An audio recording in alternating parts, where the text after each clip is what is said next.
Another major story we are following tonight, almost immediately after the president announced that he was nominating Gina Haspel to be the first woman to run the CIA. Well, some people on the left in the media were just waiting to attack, and wait till you hear the reason why. Take a look at this.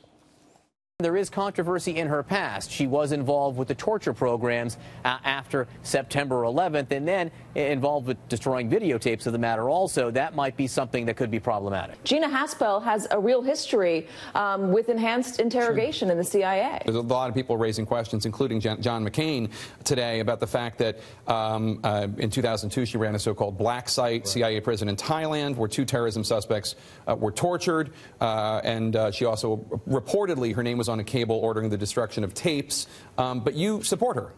I do. She clearly presided over a massive illegal operation that violated both U.S. law and international law. I'm sure those orders came down from above her, but that is no excuse. Typical left-wing attacks about Haspel. Now, Jose Rodriguez, remember him? He's the former head of the CIA National Clandestine Service. He praised the intelligence that was gained from these black sites like the ones that Haspel ran. Here's what Rodriguez told me in 2014. This is crucial. Those of us who read the intelligence coming out of our black sites every morning and who acted on that intelligence know the value, and basically it led to the destruction of the organization. Led to the destruction of the organization. Without interrogation techniques, there is no getting Osama bin Laden. She saved American lives. I wish the world wasn't evil. Sadly, the world's evil. Here with reaction, former deputy assistant to the president, Fox News national security strategist Sebastian Gorka, Fox News chief national correspondent Ed Henry. By the way, Ed, this is like a full-time gig for your place in Shannon Bream. What's up with that? Well, she's on vacation this week. It's short term. I'm just teasing. All right, let's start with the news with you. This is a woman, as I see it. Now, they're going to oppose the first woman ever nominated to be the CIA director, and they're saying she's too tough on terror? That she's too tough on terrorists? That saved American lives? Jose Rodriguez witnessed the waterboarding, and he knows the information extracted. Sean, this is almost tailor-made for the Trump White House. If they were to design a strategy, it would be they could sit around the table and say, if only the Democrats would accuse our CIA nominee of being too tough on terrorists, that we're just too tough on trying to take out al-Qaeda and ISIS, that would be exactly what they would like to design, and that's what the Democrats are doing. And on top of that, as you say, she'd be the first woman to lead the CIA. That is a wonderful achievement if she's confirmed, and yet you have Democrats like Chuck Schumer, Dianne Feinstein suggesting she may not get the job. Here's the bottom line.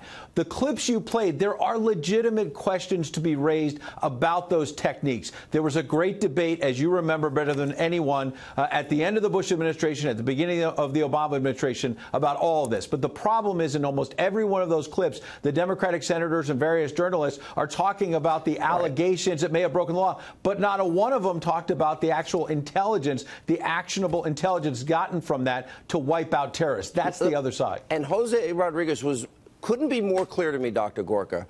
If they didn't use these techniques against KSM, that led to the Courier, that led to bin Laden, that led to us killing bin Laden. Now, I wish the world wasn't full of evil, radical Islamic terrorists that think they're doing God's will by killing innocent people. But they killed 3,000 Americans, Dr. Gorka. She, to me, is a hero. Look. That's why I wrote the book Defeating Jihad, because we are at war with evil. Look, the left just wants to attack a female appointee of a Republican president. They couldn't care less about whether we tortured people or not. These are all politicians who were briefed. You've told the world. They were briefed behind closed doors. They had no issue with the black sites, with the enhanced interrogation techniques, but now they do. Let's go back in time, Sean. The last administration, run by a guy called Obama, who had a female national security advisor, they weren't just involved in, things that were dubious when it comes to enhanced interrogation. This was an administration that had for the president something called the Threat Disposition Matrix, a big iPad on which he would decide which terrorists we're going to kill today, including more than one American citizen abroad. So they want to get high and mighty about black sites when their president and then female national security advisor was killing Americans without due process. Dr. Gorka, think of the mindset. Bill Clinton, $3 billion, energy to North Korea. And this is a good deal for the American people. They're not going to get nukes. They got nukes. I can't even fathom what Obama was thinking, $150 billion in the hands of Iranian mullahs chanting death to America. And then the same mindset, no, we can't dunk people that we know are terrorists, that have information about killing Americans, their head in a tank, and make them feel like they're drowning. We better build them soccer fields and make sure we cater to their dietary needs. I don't understand the mindset. Help me out. Maybe I'm missing something. Let's look at the reality. A transit cop in D.C.